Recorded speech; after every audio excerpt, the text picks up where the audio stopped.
coisa, né? Nós mudamos, iluminamos, colocamos corrimão, mudamos uma fachada, colocamos piso.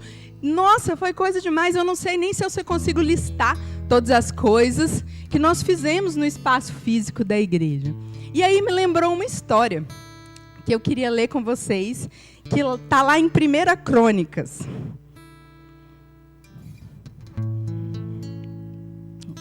Capítulo 17, eu acho. Peraí.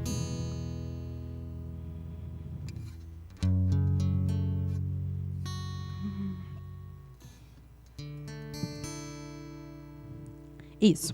Capítulo 17, a partir do versículo 1. Só contextualizando. Aqui nós estamos...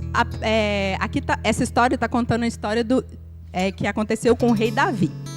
O rei Davi, ele veio depois do rei Saul para Israel.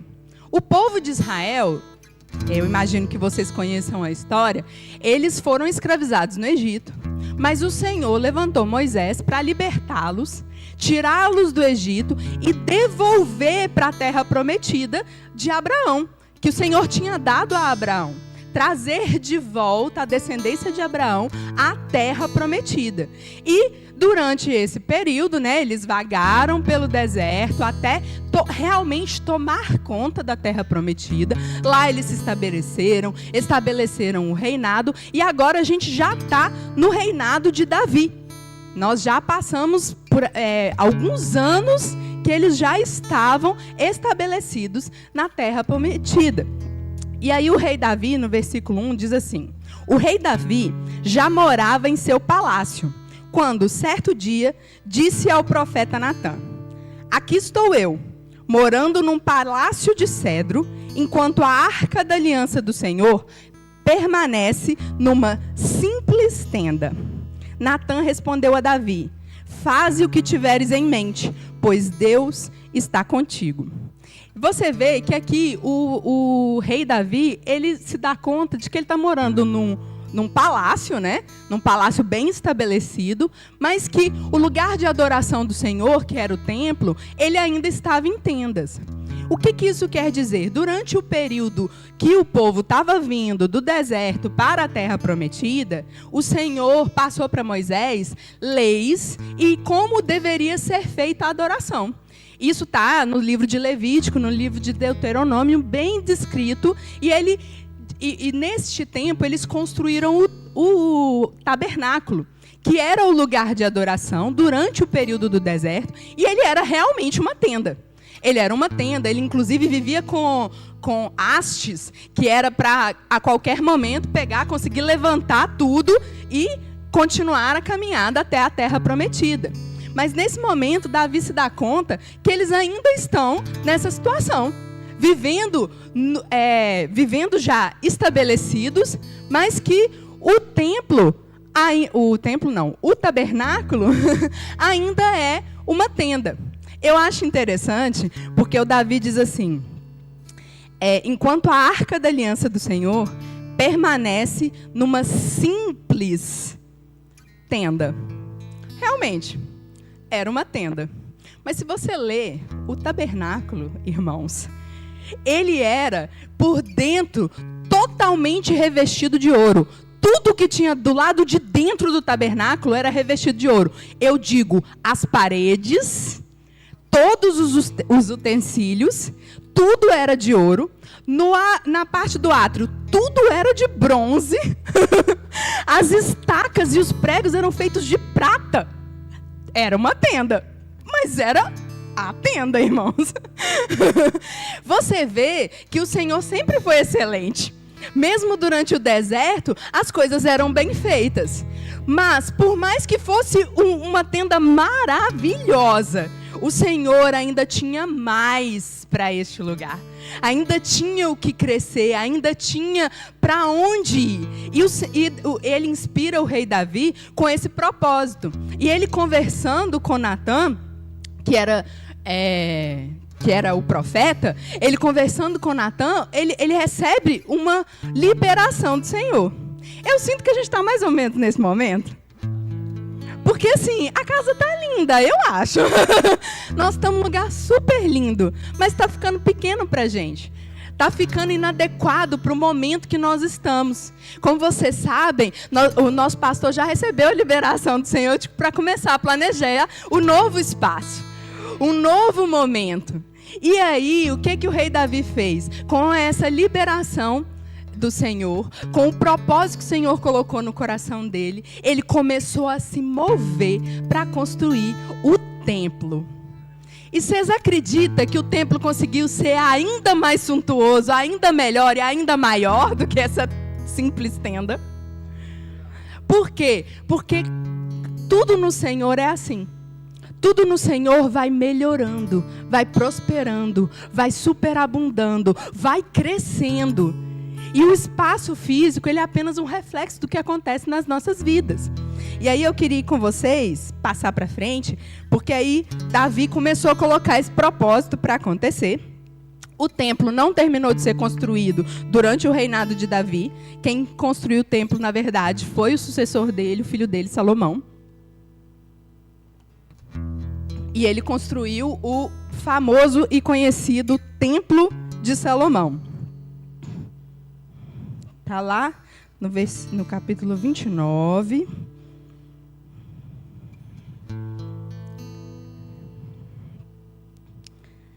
Versículo 2 diz assim: forneci grande quantidade...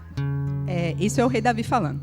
Forneci grande quantidade de recursos para o trabalho do templo do meu Deus. Ouro, prata, bronze, ferro, madeira, bem como ônix para os engastes e ainda turquesas, pedras de várias cores e tipos de pedras preciosas e mármore.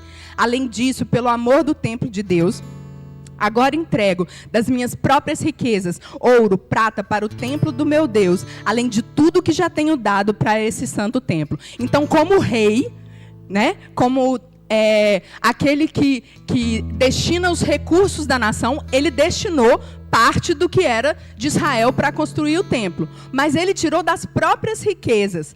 E os líderes, inspirados por isso, fizeram a mesma coisa. E o povo, inspirado pelos líderes, começaram a fazer a mesma coisa. E, gente, foi tanto recurso, tanta coisa que foi trazida para a construção do templo, que eu não vou ler tudo aqui agora, porque eu não tenho tempo para isso. São toneladas de metais preciosos, toneladas de madeira de alta qualidade, de pedras preciosas, esse tipo de coisa. E aí eu te pergunto, vocês sabiam que esse povo, mesmo depois disso tudo, construir esse templo, ficou extremamente próspero? Mas como? De onde que eles tiraram toneladas e ainda continuaram prósperos? É porque quando a gente se envolve com as coisas do Senhor, a gente entra nesse ciclo de bênçãos. O povo, para começar, eles já tinham tudo isso, eles receberam tudo isso do Senhor. E eles puderam ofertar de forma generosa. E depois disso, eles prosperaram ainda mais. E aí, no versículo 14, o rei Davi, ele reconhece isso. O rei Davi é conhecido por ter o coração de Deus. Uma das principais características do rei Davi é que o rei Davi, ele tinha o coração no Senhor. Desde o início, do início do reinado dele, ele sempre foi aquele que buscou do Senhor as instruções, que buscou do Senhor fazer aquilo que era a vontade dele. Ele errou, se vocês já viram a história, ele errou, claro que ele errou. Mas ele erra e se arrepende o tempo todo. Porque ele não era guiado pelo Espírito, né, irmãos? Jesus não tinha vindo, o Espírito Santo não habitava nele, mas ele tinha esse coração de entender que tudo o que ele fazia era a obra do Senhor na vida dele. Versículo 14. Mas quem sou eu? E quem é o meu povo para que pudéssemos contribuir tão generosamente como fizemos? Tudo vem de ti, e nós apenas te demos o que vem das tuas mãos. Diante de ti, somos estrangeiros e forasteiros, como os nossos antepassados. Os nossos dias na terra são como uma sombra sem esperança. Ó Senhor, nosso Deus, toda essa riqueza que ofertamos para construir um templo em honra do seu santo nome vem das tuas mãos, e toda ela pertence a ti. Tudo que nós vamos precisar para construir a nova fase da nossa igreja vai vir do Senhor. Para aqueles que tiverem interesse em participar. Assim como tudo que nós recebemos para construir isso aqui veio do Senhor. Irmãos, as pessoas que construíram esse lugar, ninguém era rico, não. Quando a gente subiu essas paredes, quando a gente colocou esse telhado, a gente recebia o orçamento e a gente falava assim, meu Deus, de onde vem esse dinheiro? O orçamento da igreja não era compatível. E nós não estamos devendo. A gente não fez isso dando calote, não. O nosso povo prosperou. O dinheiro veio daqui. Veio das pessoas que estavam aqui. Muitas delas, depois, realmente viraram pessoas prósperas, com dinheiro. Mas, quando a gente começou, tudo que a gente tinha era uma vontade de fazer isso funcionar. E eu queria inspirar vocês, porque nós estamos às portas de viver um tempo de abundância. Eu quero convidar você, os que já fizeram parte antes, vocês sabem como o negócio é. Os que estão chegando agora, eu quero convidar vocês para fazer parte. Nós vamos superabundar durante esse tempo, porque o Senhor está interessado que essa igreja seja uma fonte de luz reluzente nesse norte de Minas. E isso vai acontecer, nós crescermos individualmente, mas crescermos o nosso espaço também. E o Senhor vai prosperar cada um de nós, para que a gente possa fazer essa obra, essa construção que vai impactar essa cidade, através do que ela vai fornecer de luz para todo o norte de Minas. Amém? Estão vindo tempos de abundância, irmão. Agora é o momento de dízimos e ofertas. Se você tiver sido inspirado a ofertar, ou se você estiver trazendo o seu dízimo, atrás das cadeiras nós temos os envelopes que podem ser feitos em espécie. Temos também no envelope o código QR, se você quiser fazer por Pix. Aqui também a gente tem o mesmo Pix, que inclusive é o meu jeito que eu vou fazer. E vamos ficar de pé para a gente fazer esse momento de oferta?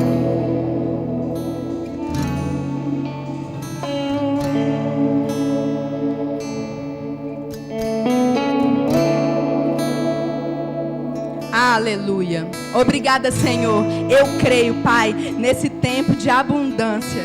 Eu creio, Senhor, que nós estamos à porta de ver o nosso povo prosperar de forma superabundante. Porque essa obra não vai parar.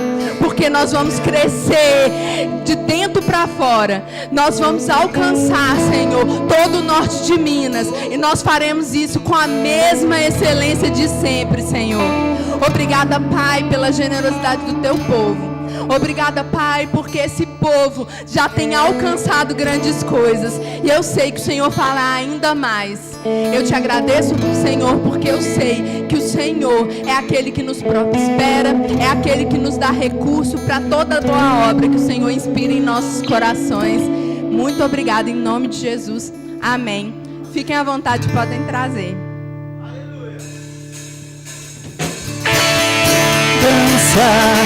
Mesmo que eu não sinta, eu já posso ver. Estão chegando, estão vindo tempos de abundância. Mesmo que eu não sinta, eu já posso ver. Estão chegando.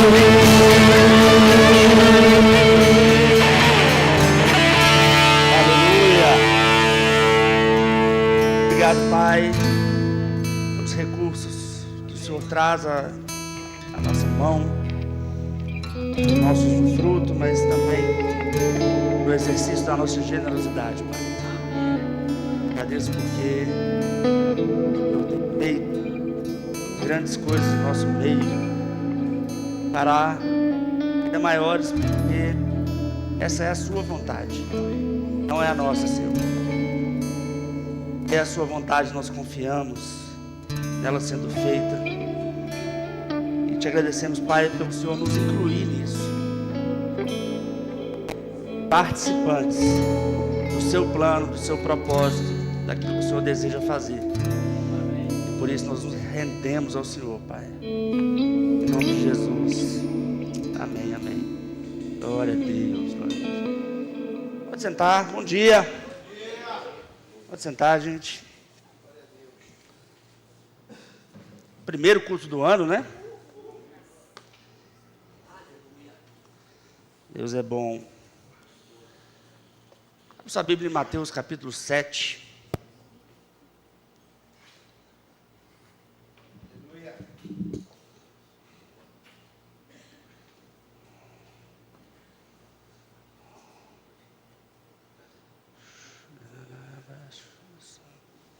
Mateus 7, 24.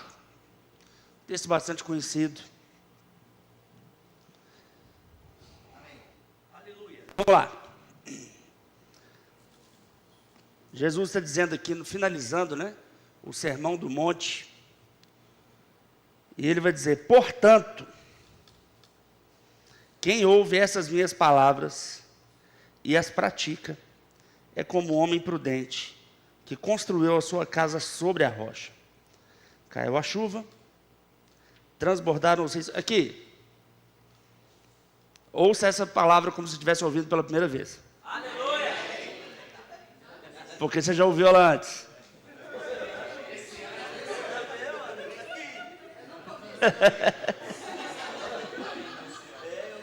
Só para te dar um choque de manhã, gente. Domingo é assim. Olha só. Jesus está falando. Ele começa dizendo, portanto. Ou seja, ele está concluindo o raciocínio. Amém? Amém? A gente começa a ler a Bíblia às vezes, e por causa da nossa mania evangélica de ler a Bíblia por versículos, a gente esquece de ver o contexto. O contexto é extremamente importante. Como eu disse, esse é o Sermão do Monte. O Sermão do Monte, ele começa em Mateus capítulo 5. Então, você tem Mateus 5, Mateus 6 e Mateus 7. Ele faz um grande ensino completo. Mateus 5, ele fala das bem-aventuranças. Ele fala sobre algumas características de caráter que o homem de Deus tem que ter. Pacificador, não é? O homem de Deus tem que ser aquilo que Jesus está dizendo que ele tem que ser. Em Mateus no capítulo 6, ele fala sobre oração, ele fala sobre uma vida com o Senhor em secreto, né? Ele fala para você não orar simplesmente, publicamente, para as pessoas verem que você está orando. Ele fala para você não fazer jejuns como os hipócritas fazem, né? Mostrando que você está sofrendo muito pela sua santidade, que isso não tem valor. No final do capítulo 6, do Evangelho de Mateus, ele fala sobre a idolatria ao dinheiro e a ansiedade em relação a recursos. E como isso é o oposto. Está esquisito? Vai e volta. Hã? Não.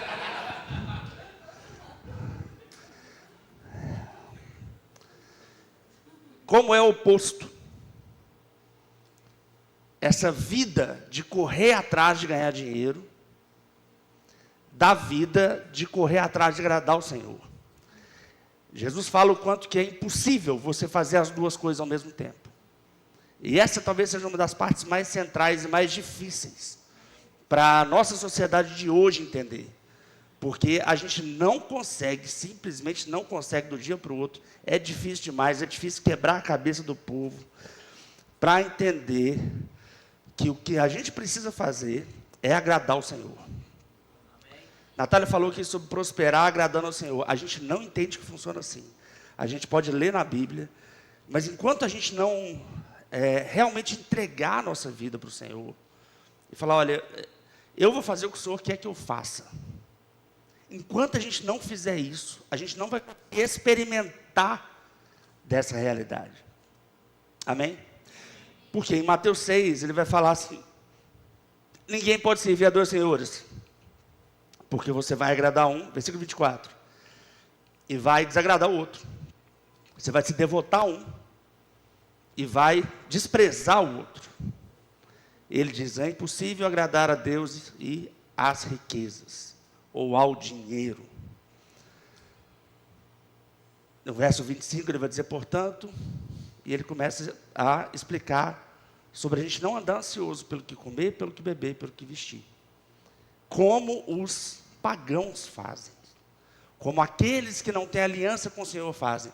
E é muito estranho que, majoritariamente, a igreja evangélica viva mais como pagão do que como cristão. E aí, irmãos, por que Jesus fala isso? Por que isso é tão central? Porque a gente vai tentar agradar a Deus enquanto a gente devota a nossa vida para o dinheiro. Quais foram as suas resoluções de ano novo? Foi, esse ano eu prospero, esse ano eu vou dar certo, esse ano eu vou construir a minha casa. Fala a verdade. Dentro das suas resoluções do ano novo, está conhecer mais o Senhor? Está conhecer o que Ele quer para a sua vida? Se sim, você começou bem. Se não, você começou como um pagão. Mas dá tempo, hoje é dia 4.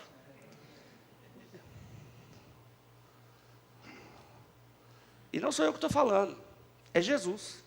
Aquele a quem você diz que adora. Eu digo que você diz que é você que diz. Eu digo que eu adoro também. Mas dizer é diferente de fazer. Amém? Ninguém aqui aceitaria alguém que só diz que te ama, mas que não faz nada em relação a esse amor. Aceitaria?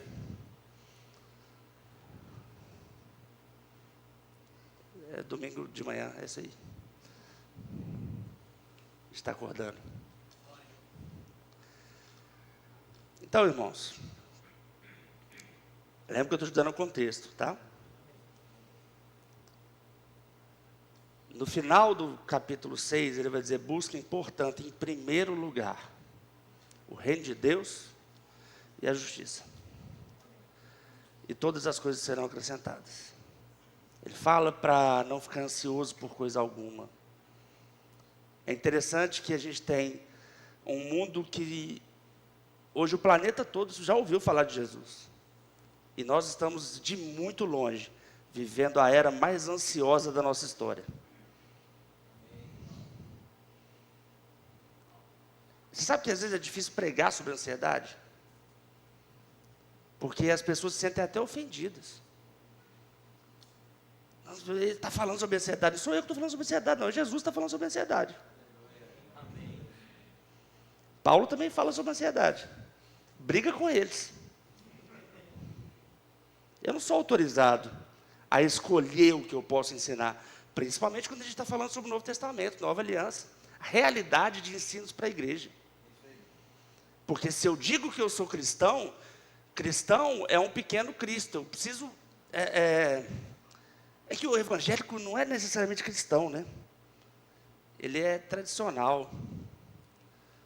O povo chega na igreja querendo saber o que precisa saber, o que precisa fazer, o que pode fazer aqui na igreja.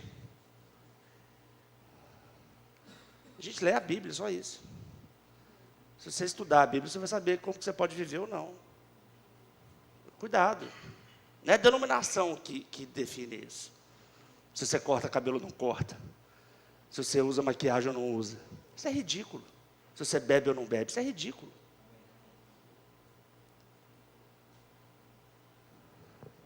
Não vou entrar nas polêmicas, não. Mas é só você ler. O que está lá? Pega o que está lá. Ah, mas eu não concordo, o problema é seu. Perdoa, te amo, mas eu amo mais a palavra. Porque foi ela que me libertou. A religião nunca conseguiu me libertar de nada. Aliás, sempre me aprisionou. E é por isso que Jesus fala, portanto, aquele que ouve essas minhas palavras e as pratica. Aleluia. O que eu tenho que fazer? Ouvir as palavras dele. Amém. Só ouvir? Não. Eu tenho que praticar. Porque aqui tem o destino daquele que ouve e não pratica. E aí, nós que estamos aqui, nós temos essas duas opções, não tem uma terceira. Porque a prática não é uma prática pela metade. Prática pela metade tem o nome de infidelidade. Ou não?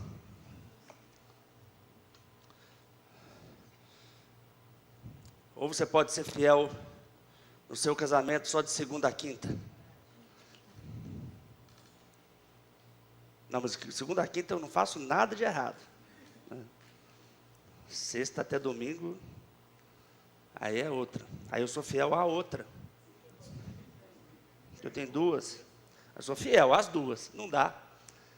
Né? Alguém aceitaria? Certamente não. Então só dá para você ser fiel ou infiel. Só dá para você ser praticante ou não praticante. Praticante pela metade, o nome que a Bíblia dá disso é alguém que engana a si mesmo. Porque quando eu pratico pela metade, eu finjo que eu estou praticando. Eu finjo que, na verdade, eu estou crescendo. E é claro, existem coisas que a gente vai melhorando mesmo. Coisas que a gente vai descobrindo depois. Coisas que a gente vai aprendendo a lidar depois. Mas eu percebo também que, com o tempo, as pessoas vão ficando, e por falta de um termo melhor, mais técnico, eu vou usar o que veio pelo menos na minha cabeça aqui. As pessoas vão ficando safadas. Elas sabem que elas precisam mudar, mas como elas estão vivendo até aquele momento sem precisar mudar, elas continuam. Não é? Começa indo. Aí percebe que como você está no Senhor, as coisas vão melhorando.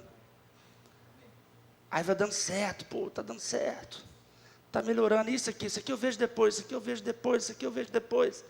Isso eu vejo depois você para de ver, porque, não precisa ver não. Não vi até agora. Mas estou tergiversando aqui, não vou voltar para o texto.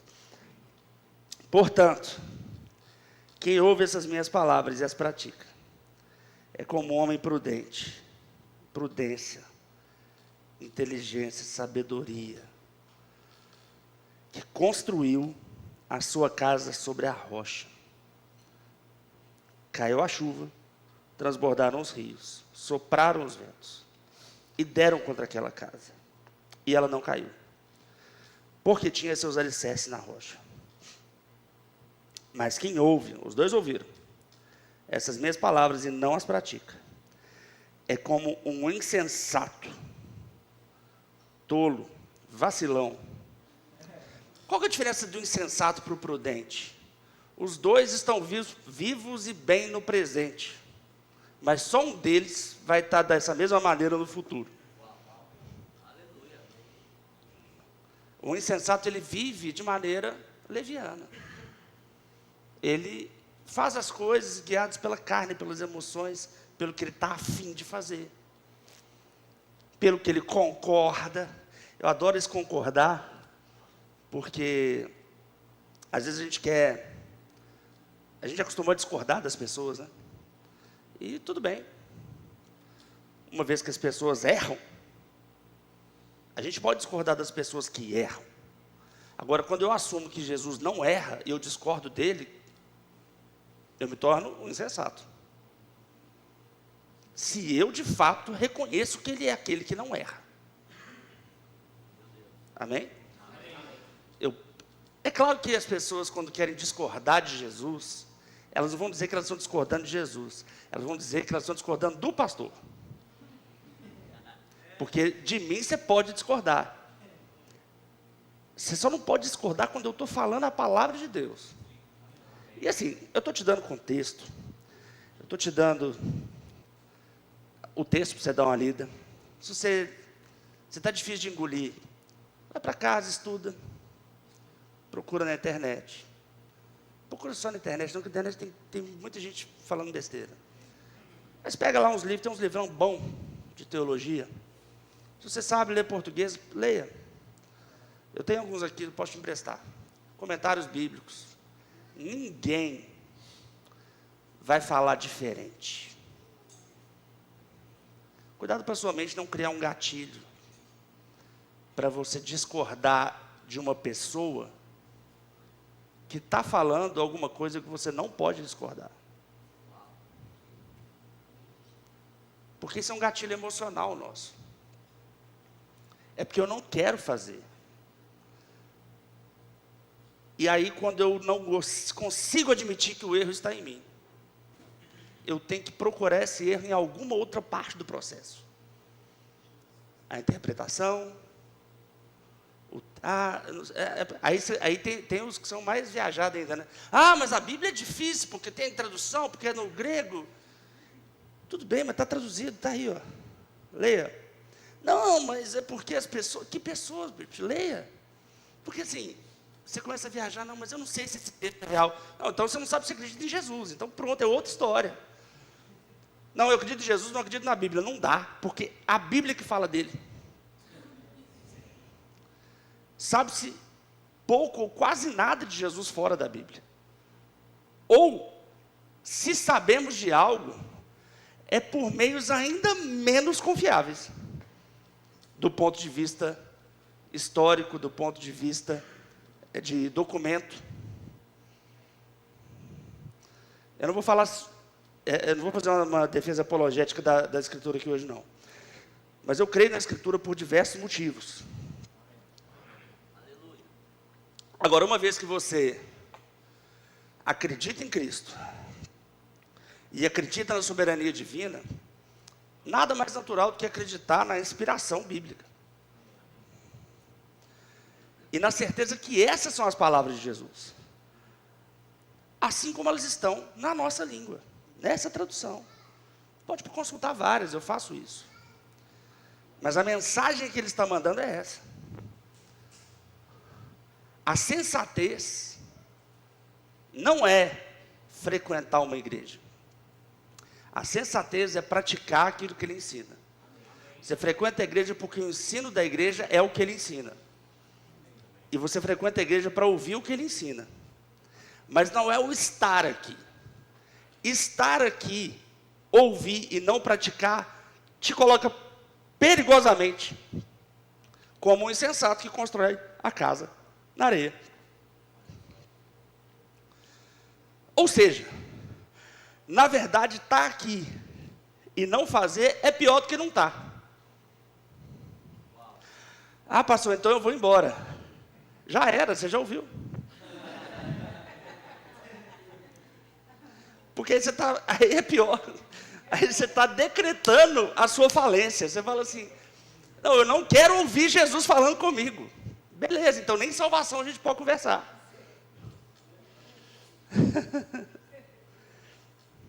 E eu acho engraçado essa relutância que as pessoas têm de praticar o que Jesus ensina. Porque assim, gente, Deus é bom. Deus é bom, muito mais inteligente que a gente, muito melhor do que a gente em tudo.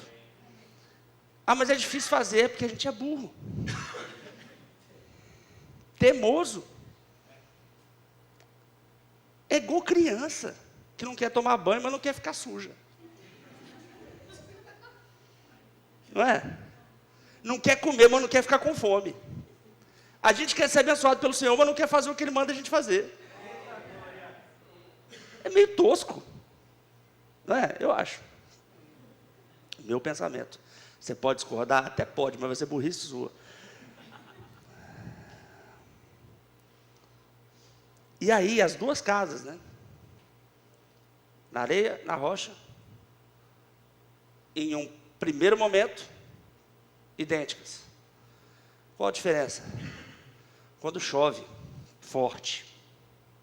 Choveu forte esses dias aí, né? Moro num prédio e teve uma vidraça que quebrou da fachada. Lá em cima onde eu estou está suave. Algumas casas devem ter sofrido. As bem construídas não. Chove uma vez por ano, assim.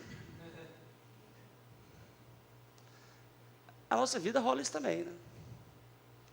Não sei se é uma vez por ano. Mas direto rola uma chuva, né? Direto dá uns problemas.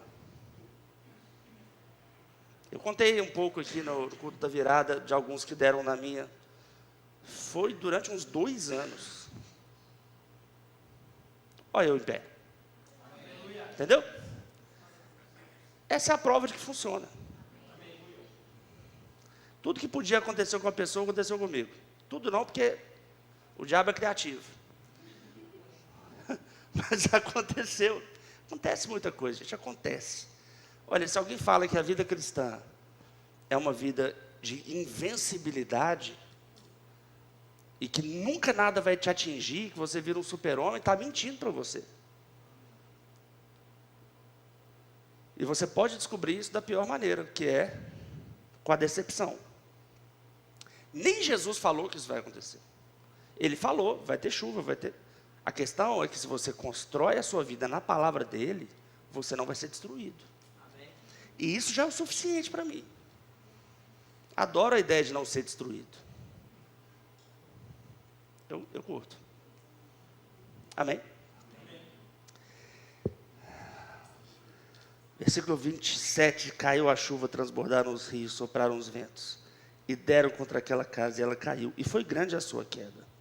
E quando Jesus acabou de dizer essas coisas, as multidões estavam maravilhadas com o seu ensino, porque ele as ensinava como quem tem autoridade, e não como os mestres da lei. Uma das coisas que eu acho interessante sobre o ensino bíblico, o ensino de Jesus, é que ele é realmente maravilhoso. Eu não preciso ter visto Jesus. Nunca vi. Tenho vontade, mas nunca vi. Um dia eu vou ver. Mas as palavras que eu ouvi dele não podem ser ditas por nenhum ser humano que não seja Deus. Porque de fato nunca foram ditas por nenhum outro ser humano que não seja Deus. Eu tinha uma tendência muito grande para um ceticismo muito absoluto. É que o ensino de Jesus é prático. E quando você começa a fazer, você percebe que você perdeu tempo enquanto você não praticava. Esse aqui é o problema. A gente fica nessa teimosia de não fazer, de fazer pela metade, de discordar, de não sei, tô difícil. Já para falar uma coisa interessante, né? Que as pessoas acham que melhorar é o suficiente. Não, melhorar não é o suficiente. O que faz a gente melhorar é a gente mudar. É uma mudança. Melhorar é ficar tentando colocar escora na casa da areia. É criar 2 casas na areia. Para que vai que chove nessa, essa quebra, essa fica em pé. Não, vai cair as 2. Não adianta. E você tem uma vida só também, né? Não tem 2 vidas. Não tem 2 casas. Não tem plano B. Já percebeu isso? A nossa vida não tem plano B não, querido. A nossa vida só tem um plano. Tristes pessoas que tentam fazer de Jesus o plano B delas. Qualquer coisa, se der errado, eu vou para a igreja. Se der errado o que eu estou tentando fazer aqui, esse plano meu aqui, se der errado, aí eu faço o que a palavra... Aleluia. Burrice chama isso. Queria dar um nome mais bonitinho, mas esse é o mais bonitinho que eu consigo dar. Burrice é um nome muito bonito. Tem piores. Amém? Tem piores. Mas não vou falar, não. Pronto. No verso 15 de Mateus 7, Jesus diz assim: cuidado com os falsos profetas. Eles vêm a vocês, vestidos de pele de ovelhas, mas por dentro são lobos devoradores. Vocês o reconhecerão por seus frutos. Pode alguém colher uvas de um espinheiro, ou figos de ervas daninhas? Semelhantemente, toda árvore boa dá frutos bons, mas a árvore ruim dá frutos ruins. A árvore boa não pode dar frutos ruins, nem a árvore ruim pode dar frutos bons. Toda árvore que não produz bons frutos, acontece o que com ela, gente? Cortada e lançada ao fogo. Não é? Outra coisa evangélica interessante, de achar que existe uma segurança absoluta em simplesmente dizer que você entregou a sua vida para Jesus. Dizer que você entregou a sua vida para Jesus não é garantia de salvação. Entregar a vida para Jesus é garantia de salvação. Mas como é que eu sei que entregou, que não entregou? Como que eu sei? Pelos frutos. Você pode me dizer que você entregou. Como que eu vou saber se isso é verdade? Não tem jeito de eu saber no momento em que você diz. Porque o momento em que você diz é o momento que a semente foi lançada. Não tem fruto na semente. Tem fruto aonde? Árvore, flor, fruto. Demora. Mas vai dar fruto. Vamos dizer, não, então não é árvore não, é a melancia, né, que ela dá no... Mas demora ainda. Dependendo do tipo. Não é imediatamente. Mas uma hora alguém vê alguma coisa. Em quanto tempo? Um tempo que se espera ver fruto. Você tem 5 anos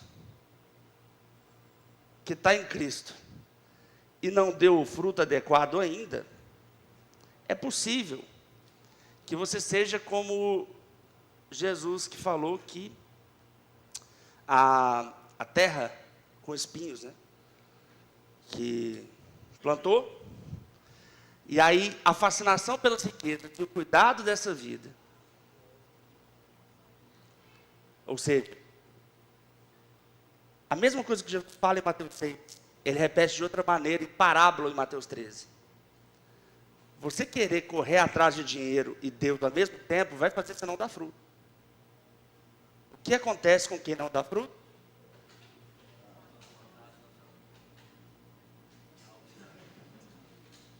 Só serve para lenha. Porque se não dá fruto, só serve para lenha. Né? Lenha aqui é inferno, viu, gente? Tá bom. Bora. Fogo aqui, gente, fogo na árvore não purifica não, tá? Fogo purifica metais preciosos. Madeira torra, né? Sobra nada não. Assim, pelos seus frutos, vocês os reconhecerão. E olha aqui Jesus dizendo o que eu acabei de dizer. Nem todo aquele que me diz Senhor, Senhor, entrará no reino dos céus. Não adianta só dizer. Mas apenas quem, gente? Quem? Aquele que faz a vontade do meu Pai que está nos céus. Ou seja, não dá para brincar de ouvir e não fazer. Não dá. Porque é só quem faz que entra. Eu não estou dizendo que é um estrito conjunto de regras e que se você derrapar em um, você não entra. Amém, gente? Amém. Eu não estou dizendo que você precisa acertar 100%. Eu estou dizendo que você precisa querer acertar. Até porque se fosse acertar 100%, ninguém aqui entrava, eu acho. Ninguém ia em lugar nenhum, né? Mas a gente precisa querer acertar. Eu não posso querer procrastinar o acerto. Eu não posso querer tomar decisões contrárias ao meu caminho de acerto. A gente tem o Centro de Treinamento Bíblico Rema aqui. O Rema tem uma coisa muito interessante. Ele é... O que eu estou ensinando aqui hoje, eu ensino no início da minha aula de doutrinas básicas. Eu quero lançar esses fundamentos aqui nesse mês de janeiro. Eu vou ministrar nesse mês de janeiro todos os domingos, manhã e noite. E eu vou fazer essa sequência. E eu não vou conseguir terminar. Porque é impossível mesmo. Então o Rema ele é um dispositivo divino para conseguir adequar ao nosso capitalismo moderno o ensino da palavra de Deus. Por quê? Porque talvez antigamente, quando as pessoas viviam em outro sistema de vida, que não tinham que trabalhar 8 horas por dia, aquela coisa toda, esse ensino era diário nas casas das pessoas. Hoje a gente tem uma vida corrida. E quando eu falo para você não correr atrás do dinheiro, eu não estou falando para você parar de trabalhar. Eu estou falando para você não colocar a sua vida profissional acima da sua vida no Senhor. É reprovado pelo Senhor, biblicamente, todo aquele que está começando a crescer no Senhor, está começando a se envolver, está começando a fazer as coisas, rola uma grana, uma oferta diabólica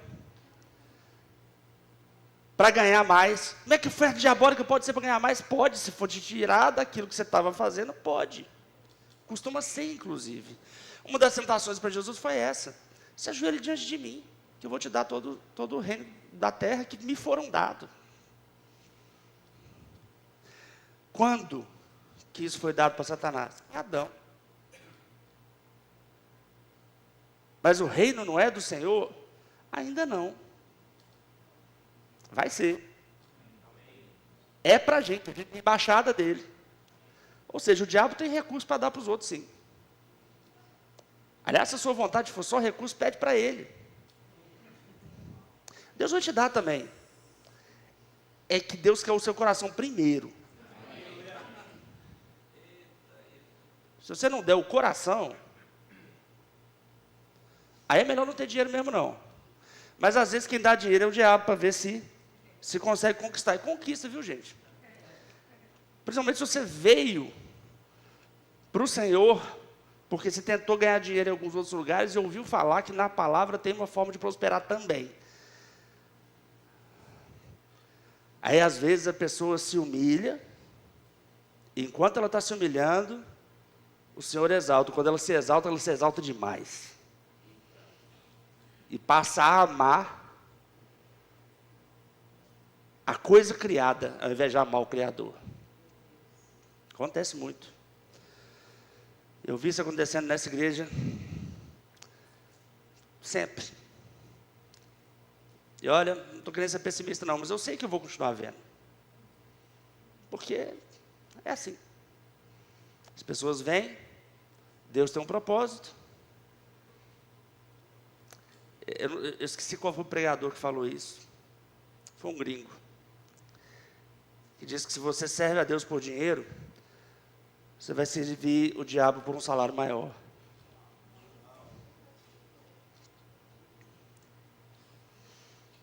Toda árvore que não produz bons frutos é cortada e lançada ao fogo. Versículo 20, assim pelos seus frutos vocês o reconhecerão. Nem todo aquele que me diz Senhor, Senhor entrará no reino dos céus, mas apenas aquele que faz a vontade do meu Pai que está nos céus. Muitos me dirão naquele dia, Senhor, Senhor, não profetizamos nós em seu nome. Em teu nome não expulsamos demônios. E não realizamos muitos milagres. Isso buga a cabeça da galera, porque você vê alguém fazendo grandes coisas em nome de Deus, você tem a certeza que essa pessoa fala em nome de Deus. Ela fez um monte de coisa, mas Jesus falou que não, nem sempre. Ou seja, fruto não é milagre. Fruto não é performance. Isso que eu estou fazendo aqui hoje não é fruto, não. Eu estou ensinando por causa do dom de Deus que está na minha vida, para te alcançar.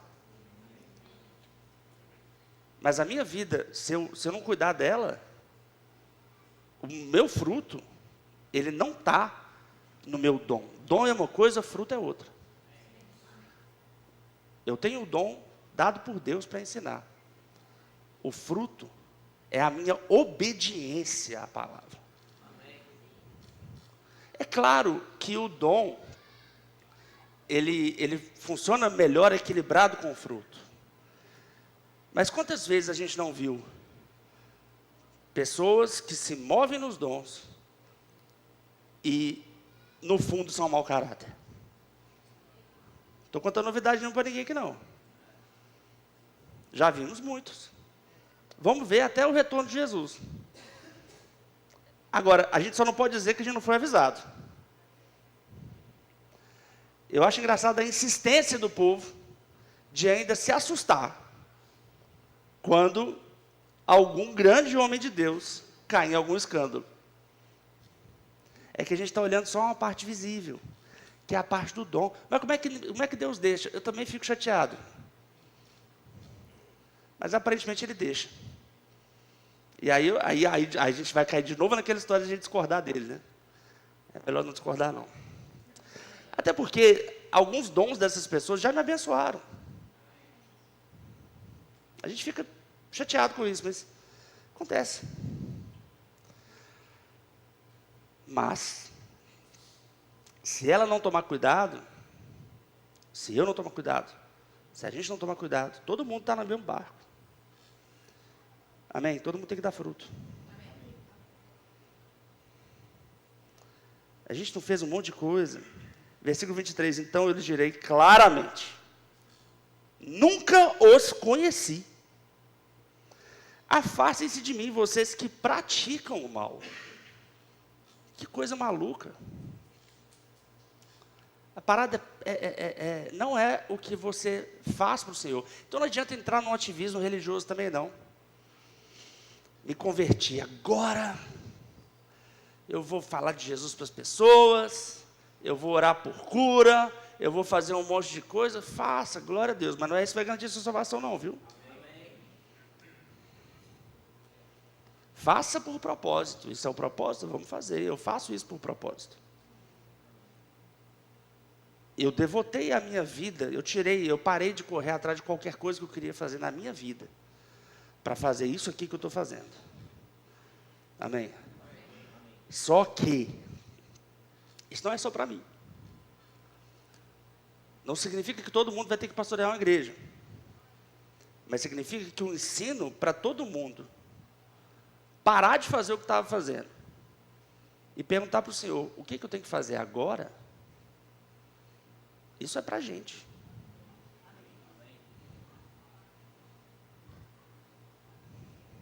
Você tem coragem de perguntar isso para Deus?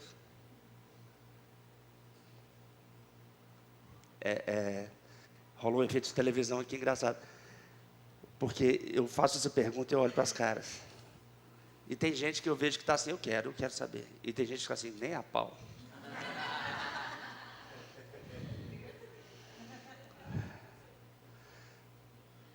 É que como você não está, assim, o Pierre que fala, né, que a gente tem um efeito de televisão. Vocês estão aqui me assistindo como se estivesse assistindo televisão, você não interage com a televisão, né? Então você não tem a manha direito de mudar a sua cara para a televisão. Você reage como você reage, entendeu? E aí é bem divertido. Só um parênteses que eu estou fazendo a administração aqui. Falo, gente, você entrega a sua vida para o Senhor? Agora que eu perguntar, não, sim.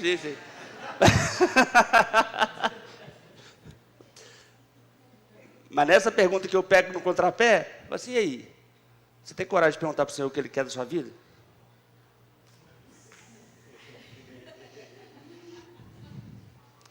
Vamos voltar, gente. Deus é bom. Ele é mais inteligente do que você. Ele quer mais o seu bem do que você quer o seu bem, por incrível que pareça. E tudo que Ele quer fazer para você é melhor do que você quer. Você querer o que Deus quer é a coisa mais sensata que alguém pode fazer. Amém. Ai, ai.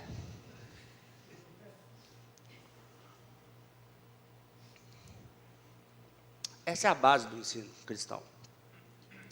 A base do ensino cristão não é venha para a igreja e faça isso ou aquilo, pare de fazer isso, pare de fazer aquilo. A base do ensino cristão é morra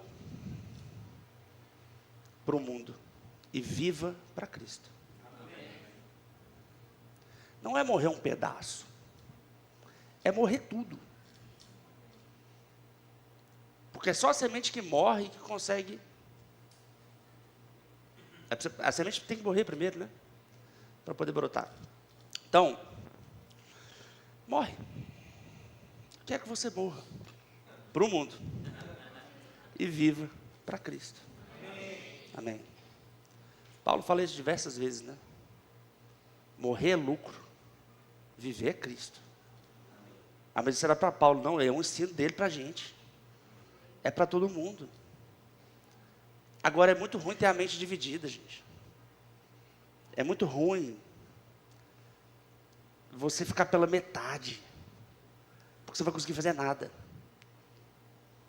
Eu vou agradar mais ou menos. Então, o que tem que fazer? Primeira coisa, você se devotar, ser um devoto. Um devoto, gente, não é... É ruim falar isso num domingo, né? Mas um devoto não é um crente domingueiro. Não é?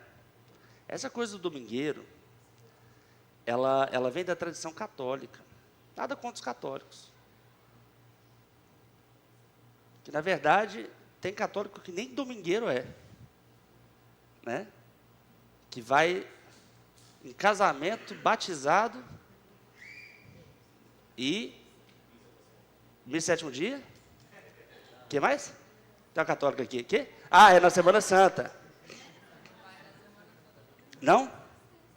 Só na sexta. É, dá umas paradas aí. Primeira Eucaristia.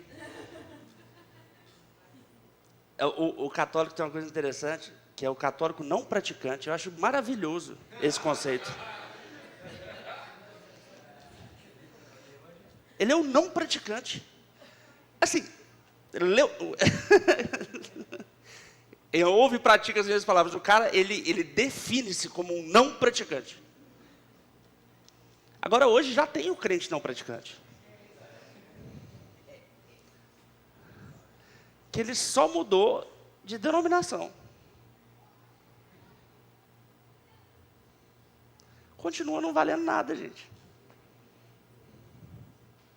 Ai, não, mas... eu não quero ser fanático, não.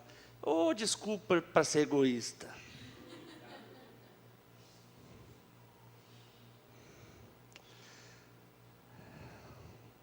Não foi você que inventou essa desculpa, não. Ela é diabólica, mas muita gente usa.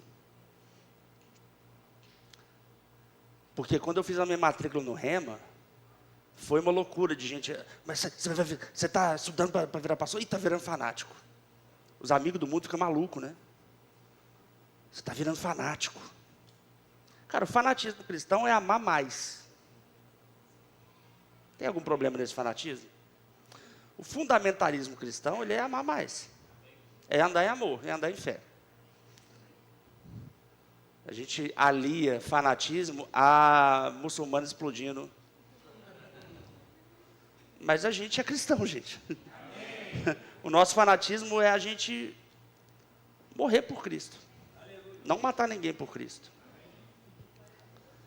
Mas a gente bota esse escudo, né? Não, mas eu não posso ser fanático. Mentira. Você não quer se entregar completamente. Estou aqui para falar verdades nessa manhã. Na verdade, eu estou te ajudando. Se caso você se enquadre nisso que eu estou dizendo, a você saber para onde você está indo. Eu falei aqui no culto da virada que a vereda do justo é como a luz da alvorada, né? Ela vai ficando mais clara até ser dia perfeito. O versículo seguinte diz que o caminho dos ímpios é como densas trevas. Ele tropeça, e ele nem sabe onde que ele tropeçou. Então, se tem alguém aqui andando como um ímpio, eu só estou te contando. Você está num caminho de tropeço. Todo caminho que é a não prática da palavra é um caminho de tropeço. Em Atos, você vai ver o povo dizendo que eles se reuniam todos os dias. Eles compartilhavam de tudo. Qualquer coisa que vá além de você ir na igreja uma vez por semana o povo já vai chamar de fanático. Estudar a palavra. Agora, olha que interessante. É muito interessante esse cristianismo que consegue conviver bem com o pagão, no sentido de o pagão aprovar a sua vida. O descrente aprova a sua vida. Não tem nada, não, é isso aí, ele tem a fé dele, eu tenho a minha. Ele vai uma vez por semana na igreja. Ninguém reclama não. Começa a estudar a palavra, para ver se não rola uma oposição. A gente olha para a Bíblia e ela fala sobre oposição aos cristãos, fala, gente, sou cristão, não tem oposição nenhuma. Começa a praticar para você ver. É porque não pratica. Se praticar, aí vai começar.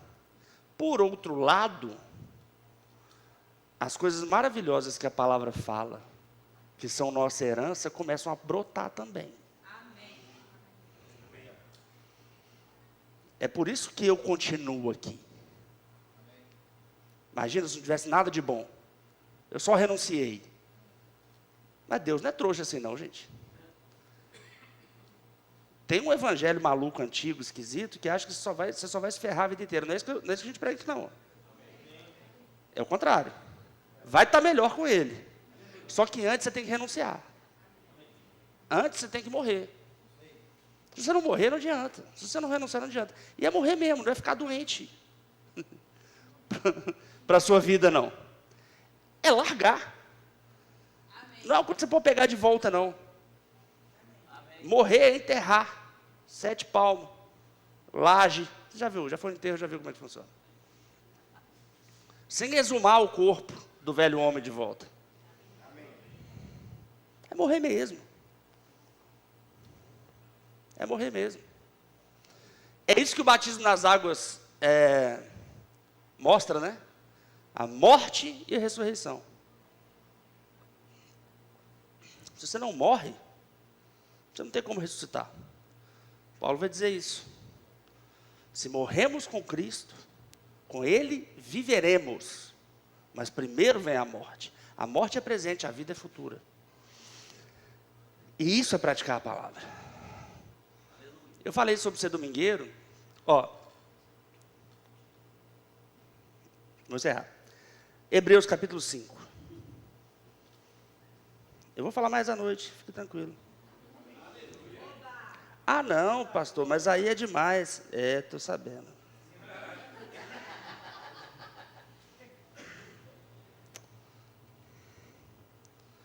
Pastor, porque hoje eu já fiz um compromisso.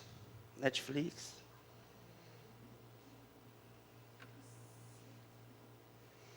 Tem que terminar de ver Stranger Things. Hebreus 5.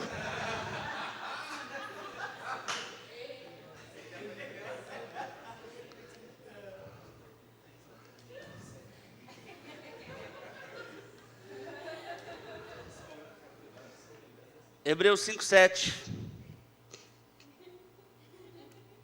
Durante seus dias de vida na terra, Jesus ofereceu orações e súplicas em alta voz e com lágrimas àquele que o podia salvar da morte.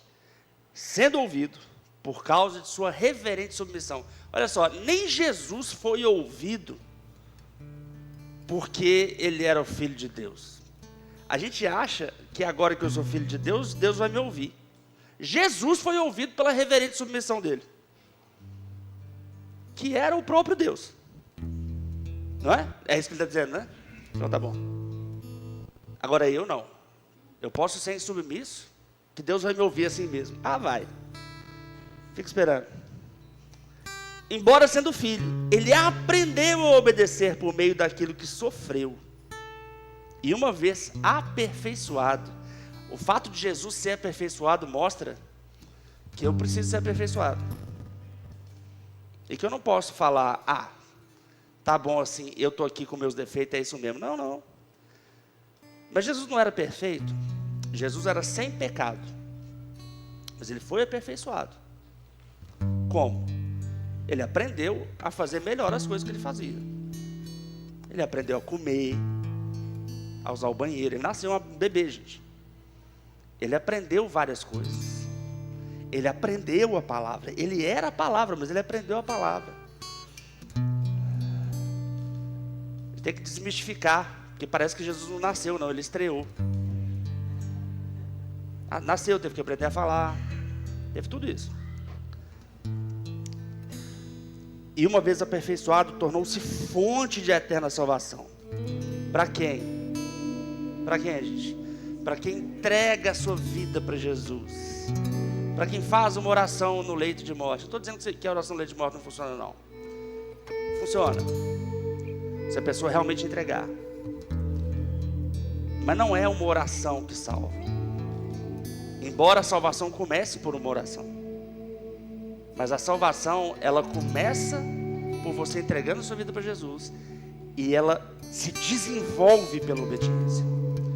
Filipenses 2,12, Paulo vai dizer: desenvolvam a salvação de vocês com temor e tremor. Eu desenvolvo pela obediência. Mas se a pessoa aceitar Jesus morrer, ela está salva? Tá. Se ela entregou, ela está. Mas é isso que aconteceu com você, não? Está vivendo, né?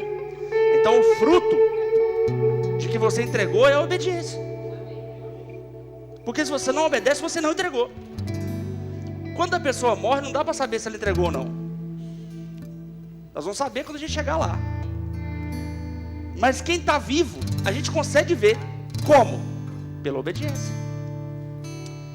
Paulo vai dizer em 1 Timóteo 2, falando aí sobre o rema, né? E sobre os cultos, e sobre a devoção, o fanatismo, que o desejo de Deus é que todo homem seja salvo e cheio do pleno conhecimento da verdade. Cheio da verdade. Nem todo homem vai ser salvo, porque nem todo homem vai querer. E nem todo homem vai conhecer toda a verdade também, porque nem todo homem vai querer. Tem gente que quer só molhar o pé. Não quer entender, não quer descobrir mais, não quer aprender mais. E essas pessoas atrapalham a igreja inteira.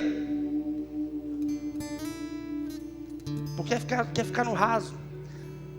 Como que você sabe disso? Pelo que ele vai continuar dizendo.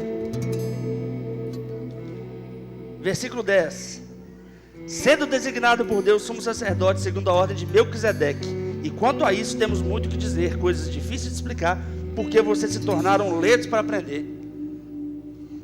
De fato, embora a essa altura já devessem ser mestres, vocês precisam de alguém que lhes ensine novamente os princípios elementares da palavra de Deus. Estão precisando de leite e não de alimento sólido. Ele deixou de ensinar um negócio para a igreja porque o povo não estava conseguindo aprender. Já parou para pensar? Tem mais, mas eu não quero. Tem mais, mas eu não quero.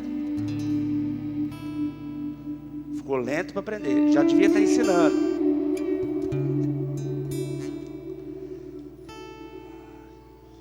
Quem se alimenta de leite ainda é criança e não tem experiência no ensino da justiça. Mas o alimento sólido é para os adultos, os quais, pelo exercício constante, tornaram-se aptos para discernir tanto o bem quanto o mal. Exercício constante. Dá para ser constante na base do domingueiro? Não dá. Não dá. Não dá. eu consigo, não consegue. Eu faço devocional, ler um versículo, cantar uma música, não é devocional não, gente. E nem é exercício constante. O devocional é importante. A oração em casa é importante. Mas um dia, o diabo conseguiu escorregar uma doutrina no nosso meio, que cada um tornou-se o próprio mestre. Não, eu aprendo sozinho.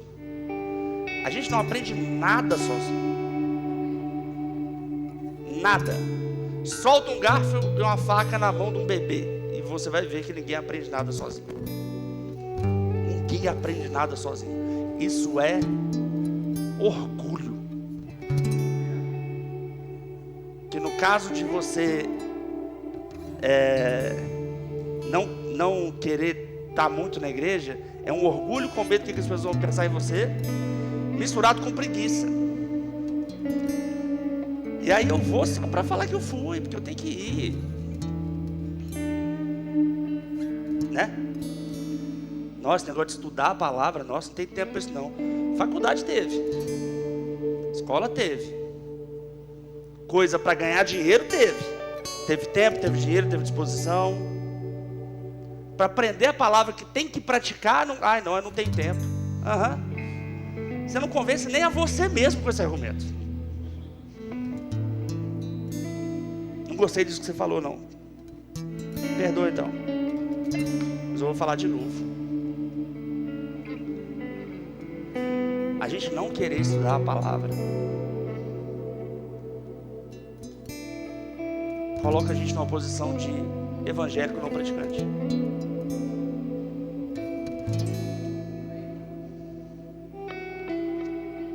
Não, mas eu já conheço a palavra muito. Então vamos lá para o capítulo 6. Eu estou terminando, juro. Portanto, deixemos os ensinos elementares a respeito de Cristo e avancemos sobre a maturidade, sem lançar novamente o fundamento do arrependimento de atos que conduzem à morte. Fé em Deus, instrução a respeito de batismos, imposição de mãos, ressurreição dos mortos e juízo eterno. Então o autor dos Hebreus ele fala assim, olha, a gente precisa avançar para a maturidade. Vocês são imaturos. A gente precisa avançar para a maturidade. Olha, eu não vou nem lançar as coisas que todo mundo sabe. Eu não vou nem falar sobre o que todo mundo sabe. E o que todo mundo sabe? Todo mundo sabe a doutrina sobre arrependimento de obras mortas, a doutrina sobre fé, sobre os diferentes tipos de batismo. Todo mundo sabe sobre a doutrina bíblica de imposição de mãos. Todo mundo sabe sobre a doutrina bíblica de ressurreição dos mortos. E todo mundo sabe da doutrina bíblica de como vai ser o juízo eterno. Você acha que a igreja evangélica brasileira sabe de todas essas coisas? Então o povo de Hebreus estava sendo censurado porque eles eram crianças demais, e isso eles já sabiam. Aí a gente acha que essa vida nossa de domingueiro é o suficiente para ser crente.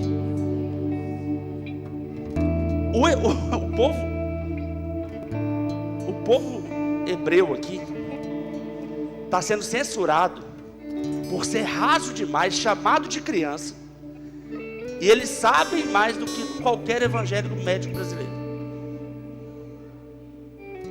Que é esse?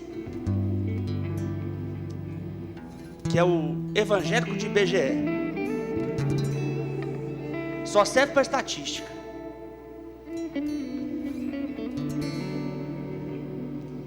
Passa a palavra dura.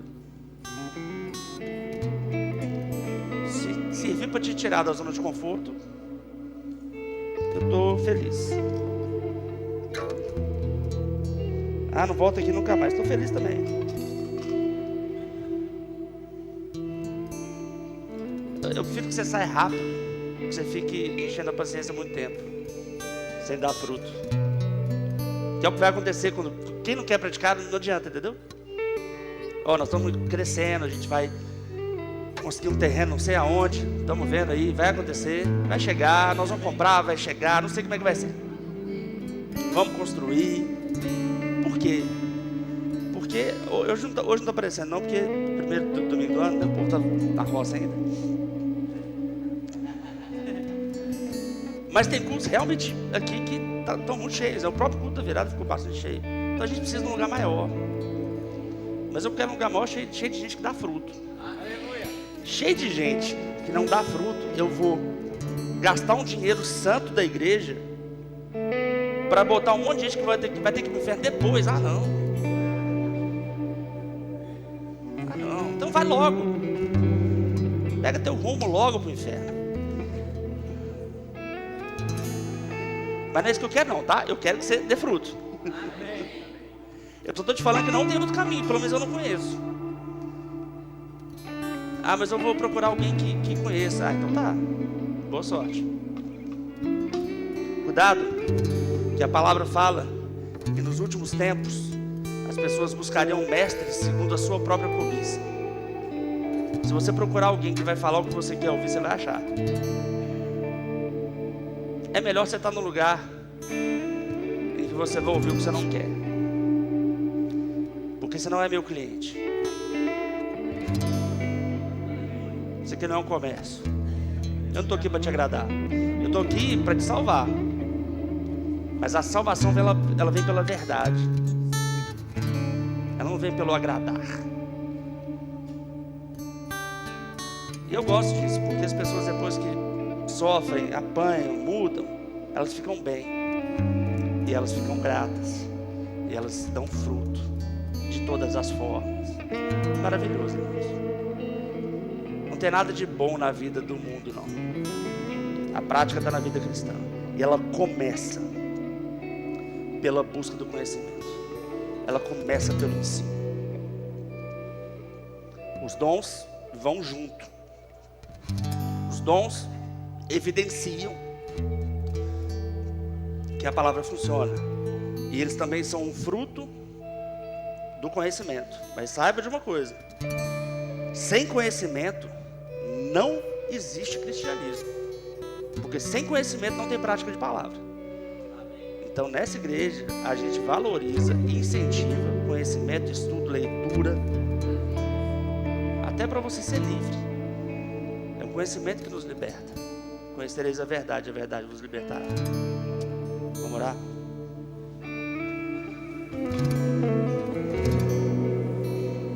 Primeiro culto do ano.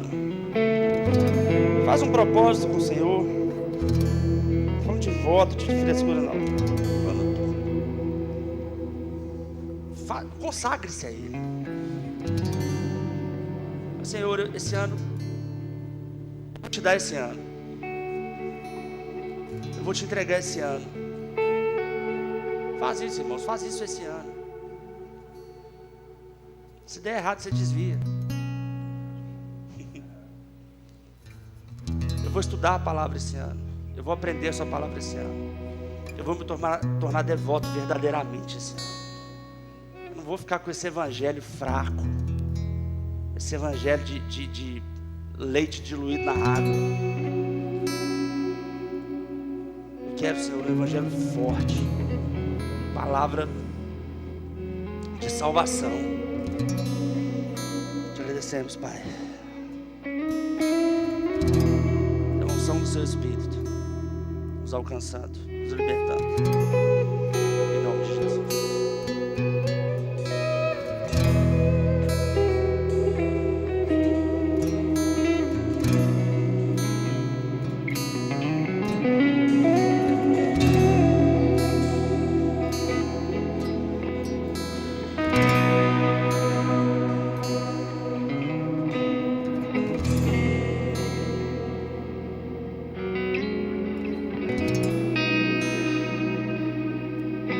Glória a Deus, aleluia.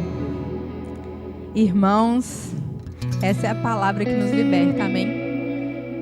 É isso que nos fortalece, é ouvir essas coisas que realmente fazem diferença nas nossas vidas.